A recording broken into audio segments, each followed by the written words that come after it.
Presupuestarias, que seguramente ustedes han oído. Entonces, por ejemplo, si ustedes quieren saber cuánto se gasta en becas, ¿no? Se pueden meter a un documento que se llama el clasificador por objeto del gasto, ¿no? Ya vimos que ese es el objeto del gasto, y buscar la partida específica para becas. Entonces pueden saber cuánto se gasta en becas en cierto lugar, ¿no? Entonces, esas son las formas de el presupuesto. Gracias. Ahora fíjense, una vez que se integra toda esta información, tenemos esta cosa que se llama la clave presupuestaria. Que si la vieran así de entrada, pues me dirían, oye, pues esto está complicadísimo, ¿no? Parece chino. Pero en realidad, con todo lo que ya sabemos, pues esto es bastante más fácil, ¿no? Entonces, fíjense, aquí tenemos la clasificación administrativa. ¿Se acuerdan qué pregunta responde? Acá está. ¿Quién gasta, verdad? Entonces aquí, en una familia estarían el papá, la mamá, etcétera, etcétera. Los hijos, ¿no? Pero aquí, ¿quiénes están? Acuérdense, ¿quiénes veíamos? Las dependencias, los ramos, ¿no? Entonces, aquí está, por ejemplo, el ramo 12 y las unidades responsables. Aquí está la unidad responsable 312, que no sé cuál sea, ¿no? Entonces ya sabemos que si bien vemos en un documento R o UR, se refiere a ramo y a unidad responsable, ¿no? Ya no es chino, ya sabemos qué significa, ¿no? Luego acá está el gasto funcional, ¿no? Las categorías funcional programática, ¿no? Entonces, aquí todavía está la forma viejita de nombrar esto, que es grupo funcional, pero esto es finalidad. Entonces, si nosotros vemos una FI, pues ya sabemos que se refiere o a desarrollo social, o a desarrollo económico, o a gobierno, ¿no? Si nosotros vemos una FN, ya sabemos que esto es o salud, o educación, etcétera, etcétera, ¿no? Su función, actividad institucional y programas presupuestarios, ¿no? Y luego acá está la estructura o la clasificación económica, ¿no? Entonces, cuando vemos objeto del gasto, pues ya sabemos que este numerito es una partida y que le podemos buscar, ¿no? Y ya sabemos que este tipo de gasto 1 es o corriente o de capital, no hay más, ¿no? Y luego cuando vemos FF, fuente de financiamiento, esta no se las había dicho, pero esto nos dice de dónde viene el dinero. ¿De dónde creen que pueda venir el dinero del gobierno? De impuestos, de aprovechamientos o derechos. ¿Qué más? De deuda, de créditos, y solo falta una. Y de financiamiento exterior, ¿no? Entonces esas son las 4 fuentes de financiamiento que tiene el gobierno. Y esta clavesota se llama clave presupuestaria, ¿no? En realidad casi nunca la vamos a ver así completa, pero es bueno que ustedes la conozcan. Entonces, si esta clave nos va a servir, por ejemplo, para hacer solicitudes de información mucho más específicas.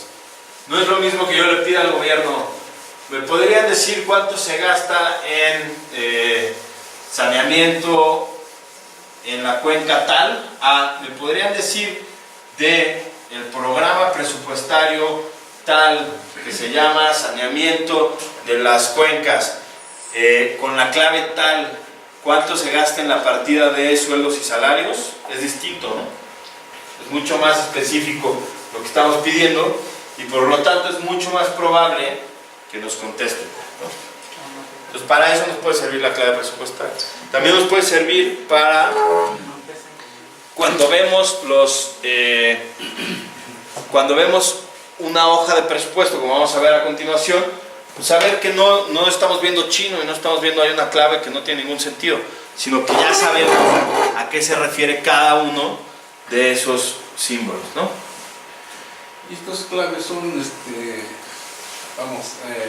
son publicadas el diario oficial o...? Estas claves las publican sobre todo en las páginas de Hacienda. Ahora nos vamos a meter. Lo que nosotros decimos y como defendemos esas solicitudes es que todos los recursos públicos, pues eso, son públicos y toda la información pública tiene que hacerse pública. Entonces, pues todas esas instituciones, aunque sean autónomas, pues reciben recursos públicos y por lo tanto tendrían que informar cómo se los gastan. Entonces, bueno, vamos a ver rápidamente. Ya vimos la parte de gasto, ¿no? Cómo se clasifica. Y ahora vamos a ver la parte de ingresos, ¿no? Ahora, esta es una ecuación, una fórmula muy básica de las finanzas públicas, ¿no? Es la ecuación básica de las finanzas públicas, que es la que veíamos hace rato. Egresos, es decir, el gasto, todo lo que yo gaste, tiene que ser igual a lo que ingrese más lo que me endeude, ¿no? Entonces, como les decía hace rato, lo que tendría que hacer un gobierno normalmente es decir, ¿cuánto tengo que gastar? ¿Cuáles son las necesidades de la población que tengo que atender? No, pues de educación son estas, de salud son estas, de medio ambiente son estas. Ah, no, pues necesito tanto dinero. Y luego tendría que ir a ver por impuestos y por derechos y por todos los ingresos, digamos, convencionales, pues puedo ingresar tanto, ¿no? Ah, pues me falta. Entonces lo que tengo que hacer es endeudarme. Si le sobrara, ¿no? Que en algunos casos podría suceder, lo que podría hacer es o ahorrarlo, ¿no? También lo hacen los gobiernos, o pagar deuda anterior y endeudarse menos para las siguientes administraciones. Pero esta fórmula es muy importante porque no hay más, ¿no? O sea, para que yo gaste, solo puedo ingresar o endeudarme, ¿no? No hay otra forma de tener recursos, ¿no? Robar podría ser, pero nuestro estado no es muy... La administración actual, hasta ahorita, en base a la ecuación esta, no ha sabido hacer un presupuesto dado que ha tenido un incremento en la deuda exterior, ¿no? Ahora, esa es una muy buena pregunta, ¿no? ¿Qué tanto me puedo endeudar? Y ahí entramos a una gran discusión. Hay quienes dicen que entre menos te endeudes mejor, y hay otros que te podríamos decir, no, si tu población tiene necesidades y tú no puedes tener suficientes ingresos, endeúdate, ni modo, ¿no? Pero lo más importante es resolver las necesidades de tu población, ¿no?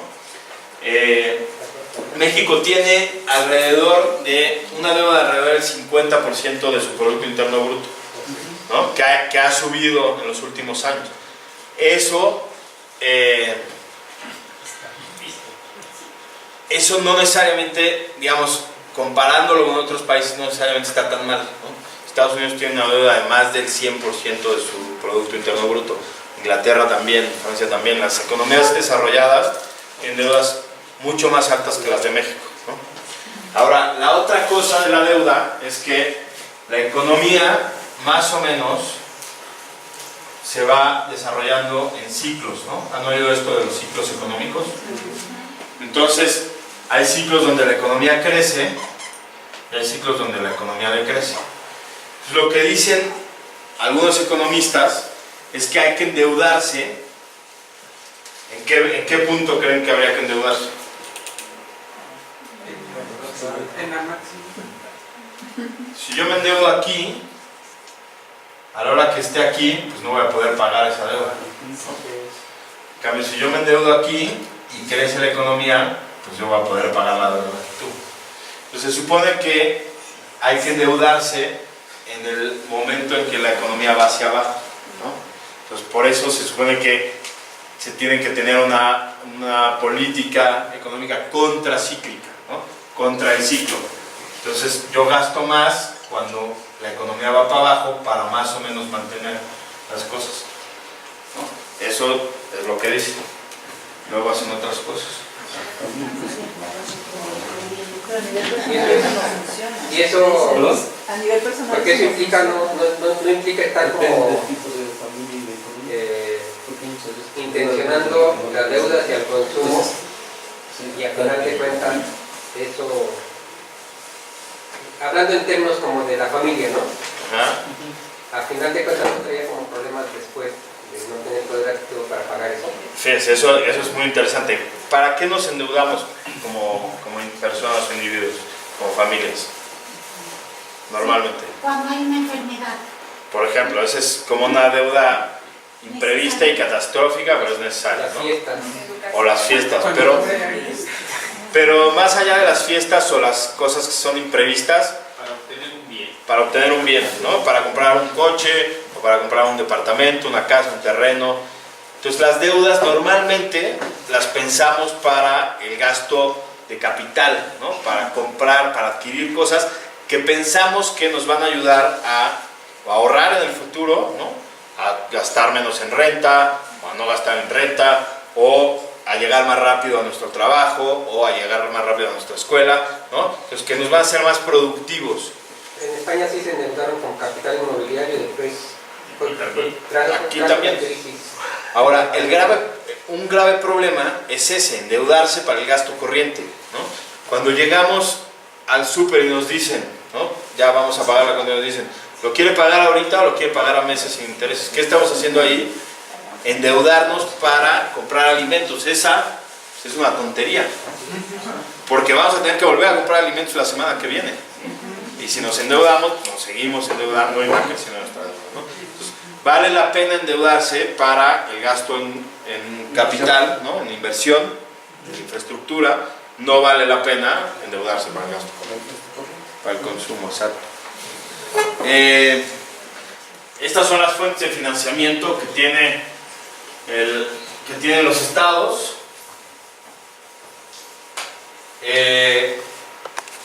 Recursos fiscales, ¿no? Son básicamente impuestos. Hasta hace no mucho en México lo que recaudábamos por impuestos era menos de lo que recaudábamos por otras cosas, ¿no? Esto cambió, me parece que es sano que haya cambiado, y cada vez nuestros ingresos son más por impuestos que por otros factores. Por ejemplo, hasta 2013-2014, la parte de los ingresos que recibíamos por petróleo era alrededor del 35% cada año. Ahora, pues eso no es así, recibimos como el 16% y eso se compensó con impuestos. ¿Por qué digo que para mí eso es positivo? Porque eso significa que cada vez pagamos más servicios del gobierno con nuestro dinero. Y eso hace que seamos mucho más exigentes de la forma en la que se gastan nuestros recursos. Si los recursos son de un bien pues, que está por allá en Veracruz, en pozos petroleros, y de ahí se mantienen buena parte de las escuelas, hospitales, etcétera, pues nos queda bastante lejos, ¿no? Si sabemos que el hospital que está en nuestra colonia se tiene que mantener con recursos que vienen de nuestros impuestos, pues eso es mucho más cercano, es mucho más tangible. A ver, si nosotros nos comparamos con otros países de Latinoamérica y de otros lugares del mundo, lo que vamos a ver es que a pesar de que hemos aumentado la recaudación de impuestos, no estamos ni cerca de los países que más impuestos cobran, ¿no? México cobra alrededor del 12.5-13% de impuestos del PIB. O sea, la proporción que cobramos del PIB es 12.3% más, 12.5-13% más o menos. Eso es mucho más del 10% que teníamos hace 5 años, pero es mucho menos de lo que se cobra en otros países de desarrollo similar. Por ejemplo, Argentina o Brasil cobran, Argentina me parece que el 24-25% y Brasil 28-29%, ¿no? Del PIB. Entonces cobran mucho más impuestos que nosotros. ¿Y dónde se dejan de cobrar impuestos en México? Sobre todo, se dejan de cobrar el impuesto sobre la renta a los deciles más altos de la población.